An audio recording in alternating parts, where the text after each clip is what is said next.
श्रावणातला जेव्हा पहिला शुक्रवार असेल तेव्हाच तुम्ही नाग नरसोबाचं छापील चित्र असलेलं चित्र विकत आणा। यावरती नरसिंह भगवान, कालियामर्दन करणारे भगवान श्रीकृष्ण, जरा जिवंतिका, बुध आणि बृहस्पती या देवतांची चित्र असतात। लक्षात घ्या, जिवती पूजा ही मुलांच्या रक्षणासाठी केली जाते, त्यामुळे प्रत्येक आईने ही पूजा करावी। जिवती मातेला हळदी कुंकू अर्पण करणार आहोत।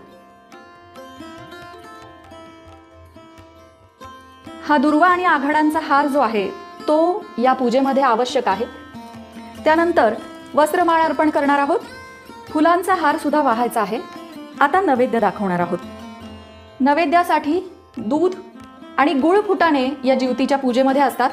आता नैवेद्य दाखवण्यासाठी आपण इथे मांडणी केली आहे आणि या सगळ्यावरती आपण 3 वेळा पाणी फिरवणार आहोत। नैवेद्यम समर्पयामी। इथे तुम्ही बघू शकता या पद्धतीने आपली पूजा दिसेल। ही संपूर्ण पूजा आपल्याला प्रत्येक शुक्रवारी श्रावणातल्या करायची आहे।